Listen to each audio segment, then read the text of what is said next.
아주 오랜만에 제가 한국을 방문했던 몇 년 전인 일입니다. 가족과 함께 강원도 동해안으로 차를 끌고 이렇게 가고 있었는데 가다 보니까 언제 뚫렸는지 인제터널이라는 곳을 이렇게 지나게 되었습니다. 제가 군 생활을 인제 원통에서 했기 때문에 그 당시에 없었던 터널이 제가 갔을 때쯤에서 새로이 뚫려서 완전히 개통된 것이죠. 야, 강원도에도 이런 터널이 다 있구나. 내가 군 생활할 때는 없었는데 어디까지 뚫렸을까? 이런 궁금함이 생겼습니다. 터널 입구에 인제터널 이렇게 큰 석비를 보고 차를 몰고 딱 진입을 했는데 어째 한참을 지나도 이렇게 끝이 나오지 않는 것이었습니다. 간혹 잠시 끝이 보이긴 하지만 또다시 새로운 입구가 생기고 계속 이어지는 터널 입구, 이렇게 끊임없이 이어진 터널 속에서 야, 우리나라에 이렇게 긴 터널이 있었나? 와, 우리나라 기술 대단하네. 도대체 언제 끝이 나오는 거야? 이런 생각이 들었습니다. 처음에는 신기하면서 잘 달리고 있는데 끝이 나오지 않자 계속 이렇게 지루해지고 어디까지 끝이 나오는 거야 도대체? 이런 생각만 들었습니다. 결국 뒤에 탄 저희 아이들이 아빠 언제 끝이 나와? 계속 이렇게 우리 터널로만 가는 거야? 이렇게 따져 묻기도 했습니다. 사실 저도 인제터널은 처음이었죠. 그래서 글쎄 뭐 좀 있으면 나오겠지, 조금만 기다려, 이제 얼마 안 남았을 거야, 그렇게 답변만 반복하면서 실상 사실 저도 조금은 길다, 좀 지루하다, 그런 생각이 있었습니다. 결국 10여 분 끝에 짧지만 길게 느껴진 인제터널을 빠져나오게 되었습니다. 나중에 하도 궁금해서 인제터널이 어떤 터널인가 한번 인터넷에서 알아봤더니 국내에서 개통된 도로터널 중에 최장 터널이라고 하네요. 무려 11km라고 합니다. 세계에서도 11번째로 긴 터널이라는 것을 알게 되었습니다. 여러분, 어느 터널이든 간에 터널에는 반드시 한쪽에 입구가 있으면 반대편에는 출구라는 것이 있습니다. 아무리 긴 터널이라 할지라도 차를 몰고 입구에 들어가서 언젠간 달리다 보면 반대편에 출구가 나오게 되어 있습니다. 느리게 가던 빠르게 가던 시간이 걸리더라도 결국 출구는 점점 다가오고 있는 것이죠. 그렇게 생각해 보니까 터널 안을 달리는 차 안, 그 차 안에 있는 사람은 출구가 나오기까지 기다리고 있는 것이라고도 생각할 수 있을 것입니다. 그것도 끝이 있는, 끝을 기다리는 기다림의 순간이라고 할 수 있는 것이죠. 우리의 신앙도 이와 같지 않나 싶습니다. 우리의 신앙이라는 것이 하나님의 뜻과 응답을 매번 기다리는 그런 인내의 기다림이라 표현해도 지나치지 않을 것입니다. 그러나 하나님의 뜻과 응답을 기다려 하는 일은 때로 너무 힘들죠. 때로는 지치고도 합니다. 하나님께서 우리에게 허락하시는 이 기다림의 시간은 하나님의 뜻에 따라 정해져 있는 시간일 뿐이지 우리에게는 알려지지도 않은 시간이고 우리는 알 수도 없기 때문에 그렇습니다. 그래서 어느 때는 이 기도의 응답이라는 것이 마치 기약 없는 무슨 기다림같이 길게 느껴지고 이러한 기다림으로 인해 지치고 힘들게 되는 것이죠. 이 기다림이 며칠 될지, 또 몇 개월 될지, 아니면 몇 년이 될지, 그 이상이 될지 우리는 알지 못한 채 그저 기도하면서 하나님의 응답이 언제 올까 기다리고 있을 뿐인 것이죠. 어떠한 상황이든 간에, 어떠한 이유에서든지 간에, 무엇을 기다리든 간에 그 기다림의 끝이 보이지 않는다면 그 기다림 자체는 참으로 버티기 힘듭니다. 결국 힘들면 드는 생각이라는 것이 도대체 이 기다림이라는 것이 무의미한가라는 생각도 들면서 이러한 생각 때문에 기도하고픈 그러한 기도의 동기와 원동력도 잃게 되는 것이죠. 기도할 맛이 나지 않는 것입니다. 그러나 여러분, 분명한 사실은 우리가 끝이 언제 나올지 모르는 긴 터널을 들어간다 할지라도 언젠간 그 끝이 나오듯이 하나님의 뜻과 응답을 기다리는 것에도 반드시 끝이 있다라는 것을 말씀드리는 것입니다. 이와 같은 사실은 때때로 기도하면서 지쳐가는 우리에게, 그 기다림 속에서 지쳐가는 우리에게 분명히 소망이 되고 또 희망이 됩니다. 성경에 기록된 많은 인물들의 삶을 보면 하나님께서 그들에게 응답하시고 뜻을 이루시기 전까지 끊임없이 기다리게 하시는 모습들을 보게 됩니다.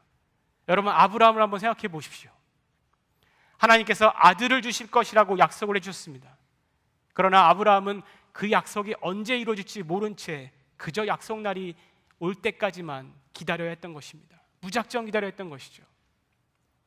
이 시간 동안 아브라함이 얼마나 번뇌했을까요? 그와 그의 아내인 나이는 점점 더 노령화되어 가고 있는데 하나님의 약속을 생각하며 얼마나 지치고 또 고통스러웠을까요? 그래서 실제로 아브라함은 그의 아내 사레와 함께 기다리다 지쳐서 결국 하나님의 뜻과 상관없이 인위적으로 사라의 여종이었던 하갈을 취하여 이스마엘이라는 아들을 얻게 됩니다. 그러나 그것이 하나님의 뜻도 아니었고 하나님의 응답도 아니었고 하나님의 기다림의 끝도 아니었던 것이죠. 그는 다시 기다려야 했습니다. 그러나 아브라함의 이 기다림의 끝도 분명히 있었던 것입니다. 하나님께서 그 기다림의 종지부를 찍어주셨습니다. 무려 아들을 약속하신 후 25년이라는 세월을 기다린 후에 하나님께서는 이삭을 주심으로 그 약속에 대한 응답으로 기다림의 끝을 주셨습니다. 여러분, 그러면 하나님의 도움으로 출애굽한 이스라엘 백성들은 어떻습니까? 애굽에서 나와서 그들은 그 조상이었던 아브라함이 약 400년 전에 하나님께서 약속하신 가나안 땅으로 돌아오게 될 것이라는 그 약속을 기억하고서는 이제 그 약속의 땅으로 가는 줄만 알았습니다. 홍해를 건너고 광야에 이르러 그들은 이제 하나님이 약속하신 가나안 땅으로 가는 줄 알았습니다. 그런데 광야에서 그들은 하나님 앞에 범죄함으로 인해서 약속의 땅으로 바로 들어갈 수 없었습니다. 광야에서 그냥 떠돌면서 세대가 바뀔 때까지 언제 약속의 땅으로 들어갈 수 있을까? 과연 우리가 갈 수 있는 것인가? 언제까지 이 광야에서 정처 없이 떠돌아야 할까? 그 기다림 가운데 그들은 지쳐갔습니다. 그런 가운데 틈만 나면 예전 애굽의 노예 생활로 돌아가는 것이 낫다고 원망하고 또 불평하게 되죠. 하나님을 신뢰하는 것을 잊어버렸습니다. 그러나 불평 가운데 있던 그들의 기다림도 분명 끝은 있었습니다. 무려 40년의 세월을 광야에서 떠돈 후에 하나님께서는 그 기다림의 마침을 찍으셨습니다. 그리고 그들은 하나님이 약속하신 가나안 땅으로 들어가게 되죠. 이처럼 성경을 통해서 우리가 알 수 있듯이 우리의 신앙이라는 것, 기도 가운데 하나님의 뜻과 응답을 기다리는 인내의 기다림, 기다림의 연속이라고 할 수 있는 것입니다. 하나님께서는 때로 그 뜻을 밝히시 전까지 그의 자녀들에게 기다림이라는 시간을 주곤 하십니다. 그런데 도대체 왜 그렇게 하시는지 깨닫지 못한다면 그 기다림 자체가 그저 지치고 힘든 고통의 시간이 될 수도 있습니다. 그러나 반대로 그와 같은 기다림을 주시는 이유를, 그 뜻을 우리가 하나님의 계획을 다 알 수는 없어도 조금이나마 가늠할 수 있다면 그 기다림의 시간은 그저 무의미하게 지쳐가는 시간이 아니라 분명히 의미 있는 기다림이 될 것입니다. 그래서 하나님께서는 성경 속의 사건과 성경 속의 인물들을 통해서 그 의미 있는 기다림에 대해서 저와 여러분에게 오늘날까지 가르쳐주고 계신 것입니다. 하나님께서 우리에게 응답을 주시기까지 기다리게 하시는 이유, 이러한 성경에 근거하여 3가지 정도로 가늠해 볼 수 있을 듯합니다. 첫 번째는 하나님께서 우리에게 기다림의 시간을 허락하는 이유, 바로 우리를 위해 계획하신 일들, 그 하나님의 일들을 우리가 온전하게 이룰 수 있도록 준비시키기 위함입니다. 준비시키기 위함입니다. 여러분, 다윗의 삶을 한번 생각해 보십시오. 하나님은 이스라엘의 초대 왕이었던 사울을 패하시고 그를 이어 다윗을 왕으로 삼으시겠다고 선지자 사무엘에게 말씀하시면서 어린 다윗의 머리에 기름을 붓고 안수하게 하셨습니다. 그러나 기름 부음을 받은 다윗이 바로 왕위에 오른 것이 아니었죠. 물론 그 당시에 다윗이 나이가 어렸기 때문에 그렇게 생각할 수 있겠습니다만, 다윗을 향한 하나님의 계획과 섭리라는 것은 그가 나이가 어렸기 때문에 미뤄진 것이 아니었습니다. 그럼 어느 정도 다윗이 장성하였을 때 하나님께서 그를 왕위에 앉히셨나요? 그렇지 않습니다. 사울 왕의 군대 장관으로서 온갖 명성을 높여가고 있던 시기에, 백성들의 신망도 두터졌을 때에 하나님은 그를 왕의 자리에 앉히지 않으셨습니다. 오히려 사울의 왕의 시기를 받게 하셨죠. 사실 인간의 눈으로 보기에는 그 당시 다윗이 왕이 되기에는 분명히 충분한 조건들이 있었습니다.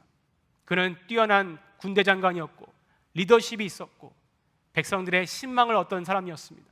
그러나 하나님은 그러한 시기에도 그를 왕에 앉히지 않으셨습니다. 오히려 사울 왕에 쫓겨서 도망자의 신세로 광야의 이곳저곳을 떠돌게 만드셨죠. 그것도 무려 10년의 시간을 말입니다. 우리가 보통 생각하기에 다윗이 처음 왕으로 기름 부을 당시에는 어렸기 때문에 왕이 되기에는 시기가 적절하지 않았다 생각하더라도 장성하여서 더군다나 명성과 신망이 높여진 이 다윗이 시간이 흘러서 사울의 사후에 자연스럽게 왕위를 계승하는 시나리오를 상상해 보더라도 사실 그렇게 다윗이 왕이 되더라도 하나님의 섭리와 은혜에는 단 조금도 흠이 가지 않습니다. 그러나 하나님께서는 다윗을 10년 동안이나 기다리게 하십니다. 왜냐하면 실패했던 사울왕의 전철을 다윗이 밟지 않기를 바라셨기 때문에 그렇습니다. 사울이 하나님 앞에 실패한 원인이 무엇이었습니까? 다름 아닌 그의 교만 때문이었습니다. 그는 하나님을 기만했죠. 하나님의 도우심으로 이뤘던 모든 것들을 마치 자신의 공로와 같이 여기고 스스로를 높이고 하나님보다 사람들로부터 존귀하고 칭송받기만을 바라며 결국 교만해져서 하나님의 앞에서 실패한 왕이 되고 말았습니다. 그 당시 군대 장관이었던 다윗은 분명 사람들로부터 존귀함을 받고 있던, 존경을 받고 있던 장군이었습니다. 더군다나 하나님께 어렸을 때 기름 부음까지 받았죠. 그래서 모든 사람들은 전쟁에서 이기고 돌아오는 다윗을 향하여서 사울이 죽인 자는 1000명이지만 다윗이 죽인 자는 10,000명이라 하면서 다윗을 칭송했습니다. 여러분, 이러한 환경 가운데 다윗도 연약한 인간이라는 것을 하나님은 아셨던 것입니다. 이런 환경 가운데 언제라도 다윗도 사울처럼 스스로 교만해져서 하나님 앞에 실패한 왕이 될 수 있는 가능성이 있었던 것입니다. 하나님께서 다윗을 선택하신 이유는 그의 뛰어난 전쟁력도 아니었습니다. 그의 뛰어난 지략도 기술도 리더십도 아니었습니다. 오직 하나님 앞에 겸손하여서 하나님을 의지하는 그의 믿음 때문에 선택하신 것이었습니다. 그래서 하나님께서는 교만으로 인해 무너진 사울의 전철을 다윗이 밟지 않고 하나님 앞에 그저 겸손하여서 오직 하나님만 의지하는 하나님의 참된 종이자 하나님의 권위를 대신하여 다스릴 왕이 되길 바라셨던 것입니다. 그 겸손함을 통해서 오직 하나님만 의지하고자 그렇게 만들고자 하나님은 결국 아무도 의지할 수 없는 광야로 다윗을 몰아버리신 것입니다. 그것도 무려 10년 동안이죠. 사울처럼 실패한 왕이 아니라 하나님 앞에 누구보다 하나님을 의지하고 겸손한 왕이 되게 하기 위해서 그는 하나님 앞에 준비되어야 했던 것입니다. 그렇게 준비된 왕만이 하나님께서 원하시는 대로 하나님의 백성을 잘 다스릴 수 있기 때문이고 그를 통하여서 나라와 백성이 동시에 하나님께 축복을 받을 수 있기 때문에 그러시죠. 하나님에게 있어서 10년의 세월이라는 것은 다윗을 온전한 왕으로 세우기 위한 준비 기간이었지만 그것을 알지 못하고 깨닫지 못했던 다윗에게 10년의 세월이라는 것은 그저 고통이고 고난이고 연단의 시간이었던 것입니다. 그러나 그 10년의 세월 동안 다윗은 하나님에 의해서 준비되어지고 다듬어져서 자신도 모르는 어느 순간 하나님 앞에서 왕으로서는 부족함이 없는 자질과 능력을 갖춘 왕이 이미 되어 있었던 것입니다. 성경은 그러한 다윗만큼 하나님 앞에 사랑받았던 왕이 없었다고 기록하는 것입니다. 느헤미야의 경우는 어떻습니까? 느헤미야의 눈물의 기도와 그 기도를 응답하시고 이루시는 하나님의 섭리를 보면 왜 하나님께서 우리의 기도를 응답하시기 전에 그 기다림이라는 시간을 주시는지 더욱더 분명히 알게 됩니다.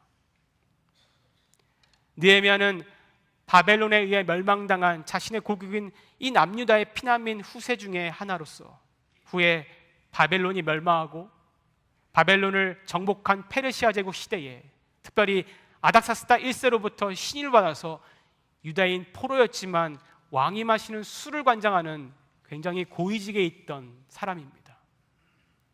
어느 날 느헤미야는 예루살렘으로부터 온 한 사람으로부터 자신의 고국인 예루살렘의 성벽이 파괴되고 무너진 이후에 그 수년이 흘러도 황폐한 상태로 버려져서 하나님의 이름이 멸시와 조롱을 받는 그런 모습들의 비참한 소식들을 듣게 됩니다.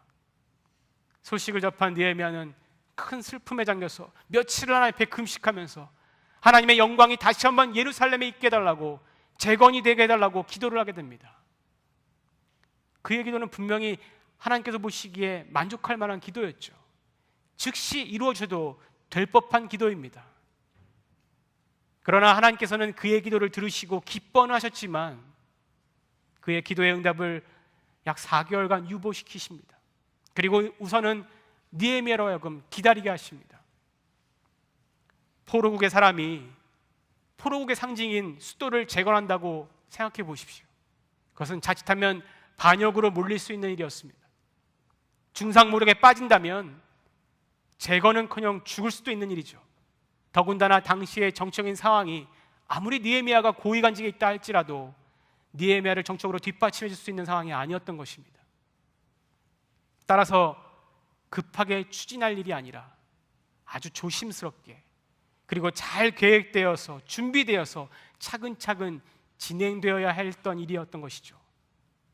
사실 하나님께서는 이미 느헤미야의 이런 마음을 아시고 그가 기도하기 전부터 그를 통하여 예루살렘 성벽을 재건하실 것을 계획하고 계셨습니다. 그러므로 하나님께서는 이 느헤미야에게 이 막중하고도 큰 일을 감당케 하시고자 우선 그를 적임자로서 준비시켜야 했던 것입니다. 또 돌아가는 정치 상황을 느헤미야에게 유리하게 만들어주시는 그 과정 가운데 하나님은 느헤미야가 기다림에 지쳐가고 있다 할지라도 4개월의 시간을 기다리게 하신 것입니다. 그러나 하나님의 뜻을 알지 못했던 느헤미야, 여러분, 그 4개월의 시간이라는 것이 얼마나 힘들었을까요? 답답했을까요? 지쳤을까요? 그러나 4개월 뒤에 그는 기도의 응답으로 모든 정치적인 모략과 방해 속에서도 아닥사스다 왕으로부터 큰 신임을 얻어서 자신의 조국에 돌아가 성벽 재건을 할 수 있는 허가를 받게 됩니다. 하나님께서 그의 기도의 기다림 가운데도 종지부를 찍어주신 것이죠. 그뿐 아니라 재건 공사에 들어가는 모든 인력, 자재, 그리고 거기까지 가는 데 있어서 혹시라도 위협받을까 봐 호위병력까지 지원받게 됩니다. 4개월의 기다림 속에서 지난 시간 동안에 이미 느헤미야는 자신도 모르는 사이에 예루살렘 성벽 재건을 위한 최고의 적임자가 되어 있었던 것입니다. 그렇습니다, 여러분. 이처럼 하나님께서 우리에게 기다림의 시간을 허락하시는 이유, 바로 우리를 위해 계획하신 일들 우리가 온전히 잘 이룰 수 있도록 준비케 하시기 위함입니다. 우리가 바라는 모든 일들이 우리가 바라는 시기에 다 이루어진다면 얼마나 좋겠습니까? 그러나 어떤 경우에는 그것이 유익이 될 수도 있겠지만 어떤 경우에는 해가 될 수도 있습니다.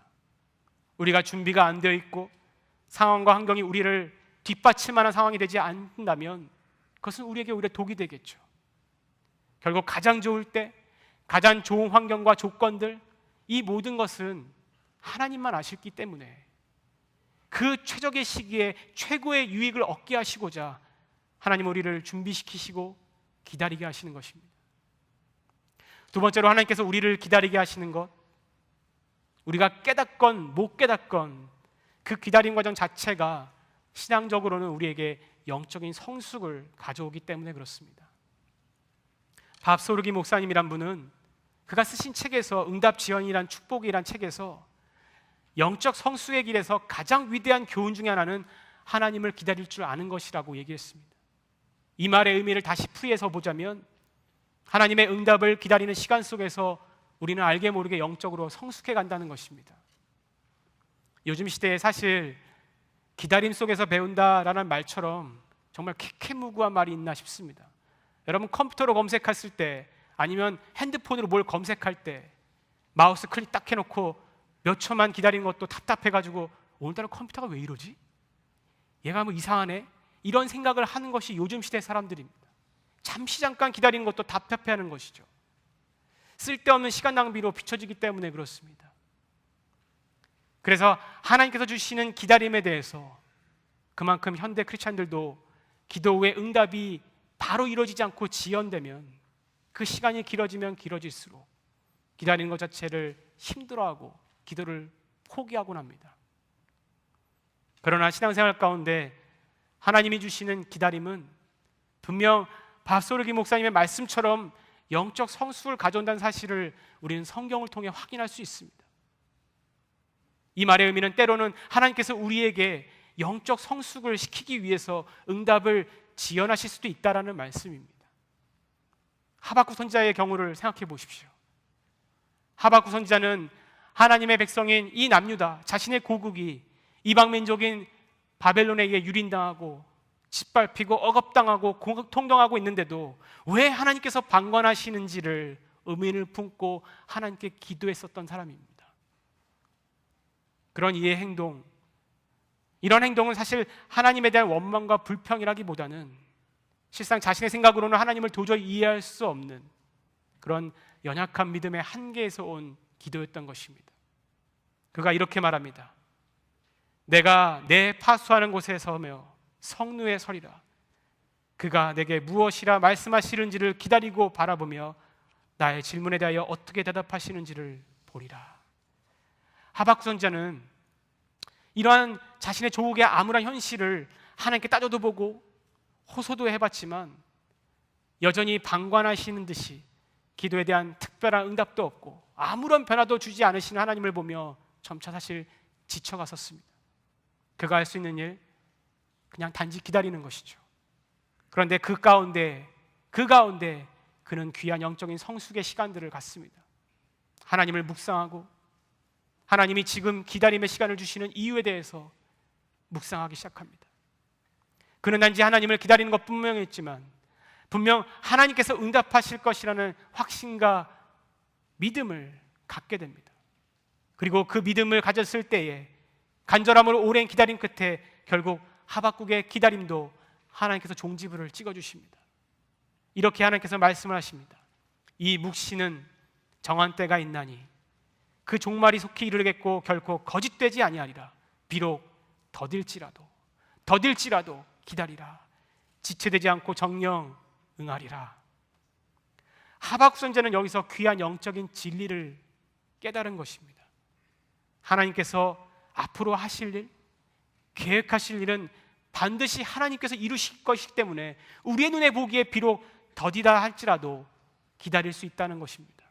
왜냐하면 우리 기도에 대한 하나님의 응답은 우리가 원하는 때가 아니라 하나님께서 정하신 때가 되어야 이루어지는 것이고 그 하나님의 때라는 것, 그 기다림의 끝이라는 것, 우리가 보기에 더뎌 보여고 지체되는 듯 보여도 분명한 사실은 하루하루 우리에게 다가오고 있다는 사실입니다. 그래서 하박국 선지자는 지금의 현실은 어둡고 변화가 없어 보이고 모든 것을 하나도 내게는 유익된 거 없어 보여도 그래도 하나님께서 모든 것을 바꿔주실 그 하나님의 때, 모든 것을 변화시키실 그 하나님의 때, 회복시키실 그 하나님의 때가 다가오고 있다는 것을 깨달은 것입니다. 지금의 현실은 비록 무화과 나무가 무성치 못하며 포도나무의 열매가 없어 보이고 감람나무의 소출도 없고 밭에 식물도 없고 우리의 양이 없고 외양간에 소가 없을지라도 그래서 그 하나님 때문에 나는 지금 즐거워하면서 구원의 하나님을 인하여 기뻐할 수 있다고 고백한 것입니다. 여러분, 그렇습니다. 하나님께서 우리에게 응답 지연과 기다림의 시간 속에서 하나님은 때로 우리가 하나님을 묵상하길 바라십니다. 왜 기다림의 시간을 주시는지 자신의 신앙적인 상태를 점검하며 하나님 앞에 묵상의 시간을 갖게 하십니다. 그리고 그러한 시간과 고민 가운데 하나님의 뜻을 발견케 하심으로 영적인 성숙 또한 이루기도 하십니다. 마지막으로 하나님께서 끝까지 응답을 유보하시고 우리를 기다리게 하시는 이유, 하나님의 은혜를, 축복을 그 배로 받게 하시기 위해서입니다. 오래전부터 알고 지낸 집사님 부부에게 있었던 일입니다. 남편 되시는 집사님께서는 직장을 실직하셔서 경제적으로 참 힘들어하실 때에 이 아내 되시는 집사님도 참 많이 힘드시다고 울먹이면서 제게 전화가 왔었습니다. 그저 그분들을 위해 제가 할 수 있는 일이라는 것이 기도하겠습니다, 그 말밖에 없었습니다. 그러던 어느 날 두 분이 열심히 하나님께 기도하여서 직장을 달라고 아주 오랜 시간 기도하셨는데 마침 같은 교회 다니는 집사님이 그분들의 기도 제목을 누군가를 통해 들으시고 자신이 회사에 자신의 회사에 이 남편 집사님을 추천해 주셔서 얼마 전에 직장을 잘 잡게 되었다고 이렇게 연락이 오셨습니다.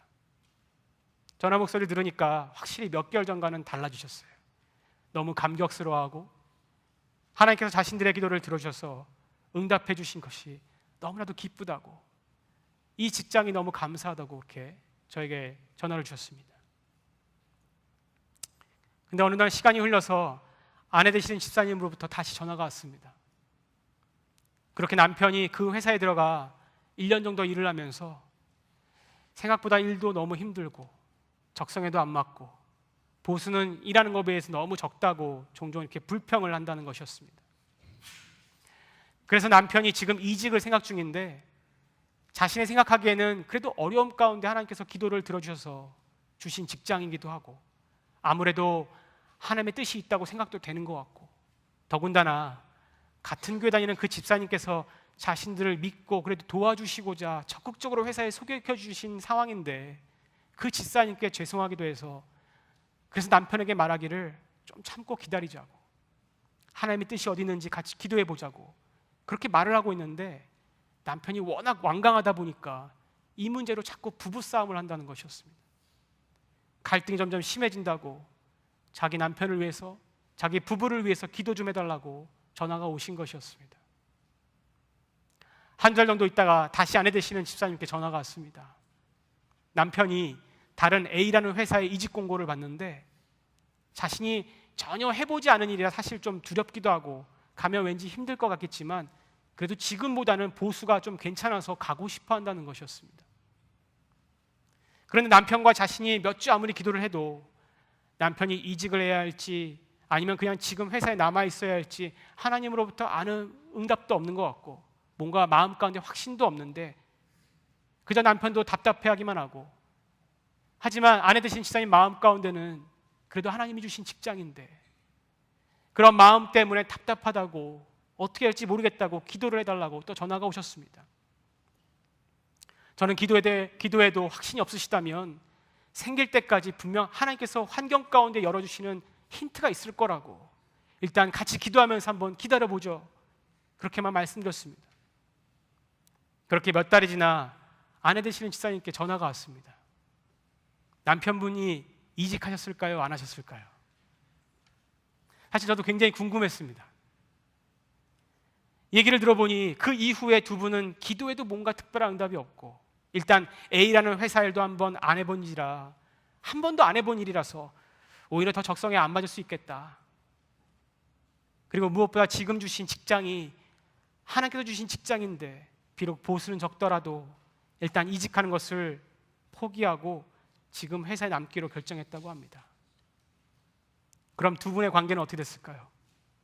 그런데 그런 결정을 하고 나서도 여전히 지금의 일은 힘들죠. 적성에도 안 맞죠. 그러다 보니까 또 이직을 할 만한 데가 없나 찾게 되고, 그런 일이 반복되면 반복될수록 오히려 A 회사로 가지 못한 것을 내내 아쉬워하면서 몇 달을 지냈다고 합니다. 그래서 아내 되시는 집사님은 그렇게 답답해하고 아쉬워하는 남편을 위해 기도하면서 그저 지금 회사에 빨리 적응 좀 시켜달라고 하나님께 기도하면서 있었다고 합니다. 그래도 몇 개월 동안 변화가 없죠. 남편은 계속 힘들어하죠. 오히려 응답과 확신이 있을 때까지 옮기지 말고 지금 회사에서 좀 있어보자라고 말한 자신 때문에 남편과 갈등도 심해지고 기도해도 마음도 잡히지 않고 해서 그동안 힘들다는 것이었습니다. 그러니 저도 좀 기다려보자고 얘기를 해놨으니 저도 얼마나 미안했는지 몰라요. 그래도 자신은 하나님의 신실함을 믿는다고 말씀하시더라고요. 그래서 저는 같이 계속 기도해보자고, 분명 하나님의 뜻은 있을 거라고 그렇게만 말씀드렸습니다. 그리고 몇 달이 뒤에 다시 전화가 오셨습니다. 아주 기쁜 목소리로 말이죠. 이유를 들어보니까 지금 다니는 회사의 다른 담당 부서자가 다른 회사로 이직을 해버렸는데 그 자리가 비어있는 거예요.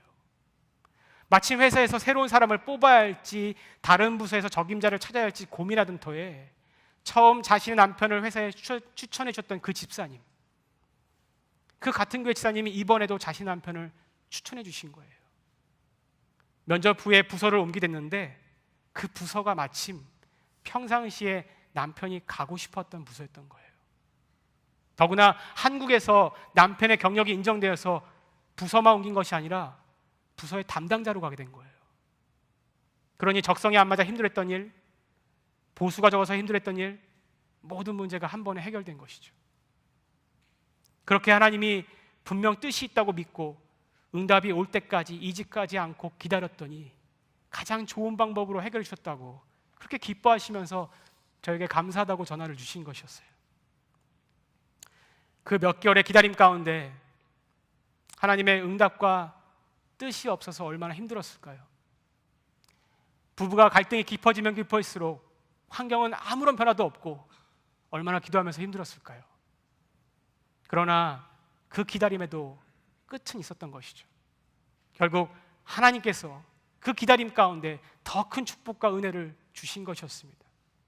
여러분, 우리의 삶이라는 것, 이와 같이 늘 하나님의 응답하심을 기다리는 기다림의 긴 터널을 매번 지나는 삶이라 해도 과언은 아닐 것입니다. 그러나 그 기다림의 시작이 있었듯이 분명히 끝도 있는 것입니다. 그렇기 때문에 끝이 있는 기다림인 것이죠. 오늘의 말씀의 제목처럼 그 기다림을 긴 터널이라고 표현하는 이유는 터널에 들어가는 시작이 있으면 반드시 나오는 끝이 있듯이 기도 가운데 하나님의 응답을 기다리는 그 기다림에도 터널같이 끝이 있다는 것입니다.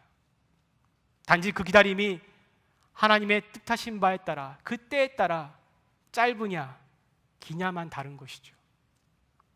이사야 30장 18절 말씀은 그래서 이렇게 얘기합니다. 여호와께서 기다리시나니, 응답하실 때까지 기다리신다는 말씀입니다. 그 이유가 뭐냐 하면 이는 너희에게 은혜를 베풀려 하시며 일어나시리니 이는 저희를 긍휼히 여기려 하심이라. 대저 여호와는 공의의 하나님이시며 무릇 그를 기다리는 자는 복이 있도다. 그렇습니다. 하나님께서 기다리게 하신 이유, 우리가 더 많은 은혜를 받게 하시기 위함입니다. 하나님도 그때를 정하시고 기다리고 계신다는 것입니다. 우리만 그때를 기다린 것이 아니라 하나님도 그때를 기다리신다는 것입니다. 그러므로 그를 믿고 그때를 함께 기다리는 자는 복이 있다고 이사야서가 얘기하는 것입니다. 하나님도 기다림 가운데 지쳐가는 우리의 마음을 아십니다. 기다림 정말 지치죠. 상심되기도 합니다. 그러나 성경은 하나님의 때를 기다리는 그 기다림, 그 자체가 복된 길이라고 말하는 것입니다. 그 이유는 하나님께서 우리에게 긍휼과 은혜를 베푸실 것을 이미 결정하셨고 그 때를 정하셨고 그 때를 주시길 원하시기 때문이라고 말합니다. 그때까지 우리는 준비되어지고 영적으로 성숙해가며 그때에 이르러 더 많은 은혜와 축복을 누리게 될 것이라고 말씀하는 것입니다. 이런 의미에서 오늘 본문절인 예레미야가 3장 24절 26절도 이렇게 우리에게 권면하는 것입니다. 내 심령에 이르기를 여호와는 나의 기업이시니 그러므로 내가 저를 바라리라 하도다. 무릇 기다리는 자에게나 구하는 영혼에게 여호와께서는 선을 베푸신도다. 그러므로 사람이 여호와의 구원을 바라고 잠잠히 기다림이 복되도다. 여러분, 혹여나 기도 가운데 하나님의 뜻과 응답을 기다리고 계시는데 너무 긴 기다림 때문에 지쳐가고 계시는지요? 아니면 아무런 변화가 없어서 기도를 포기하고 싶으신지요? 아니면 하나님이 내 기도에는 응답하시는 것 같지 않아서 원망스러우신지요? 그런 긴 기다림으로 인해 마음이 지쳐가고 있다면, 상심하고 계신다면 오늘 말씀을 믿음으로 붙드시기를 축원합니다. 하나님께서 우리에게 기다림을 주셨지만 분명한 사실은 기약 없는 기다림이 하루하루 늘어가는 것이 아니라, 그 하루하루가 더해지는 것이 아니라 반대로 하나님께서 그 뜻을 이루실 때가 하루하루 점점 다가오고 있다는 사실입니다. 하나님께서 우리가 했던 그 어떤 기도도 하나도 잊지 않으십니다. 혹여나 우리는 그 기도 제목들을 잊을지 몰라도 우리가 그때 얼마나 하나님 앞에 부르짖었던 그 기도가 지금은 하기 싫어서 포기하고 싶고 그래서 그 기도를 잊었다 할지라도 하나님은 모든 기도를 다 기억하고 계십니다. 놓치지도 않으십니다. 지금은 기다림을 주시지만 더 많은 은혜를 누리게 하시고자 기다리시는 것입니다. 그리고 이미 그때는 결정되어 있습니다. 여러분, 힘내십시오. 이 말씀을 붙드시고 기도를 포기하지 마십시오. 하나님께서 반드시 이루실 그때를 신실함으로 기다린다면 분명 하나님께서는 저와 여러분에게 하나님의 살아계심을 그것을 통하여 증명하실 것입니다. 우리 이 시간 다 같이 일어나서 그 신실한 하나님을 찬양했으면 좋겠습니다. 우리의 삶 가운데 함께 하시는 하나님, 우리를 한 번 더